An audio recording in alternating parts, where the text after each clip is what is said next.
Hey you, and welcome to this video where I will help you out how to open a new chart right here on ThinkorSwim. And the first thing that we're going to do is go right here to settings and then select right here reset chart to default. Then we do apply, then we do OK, and now we are back right here at the beginning.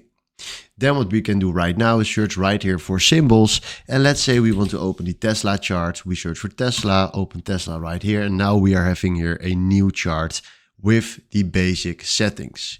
If you want to open a new chart, what we can do from here is go right here to this icon, click on that, click right here on two signs, we do that, and now we can enter right here a symbol. So let's do the Bitcoin ETF, grayscale, and now we are having here a new chart. So this is in a nutshell how you open a new chart right here in ThinkorSwim. Please do the reset option so you will have a completely new chart, and hopefully this was exactly the video where I was looking for. So for now, thanks for watching and have a wonderful day. Ciao.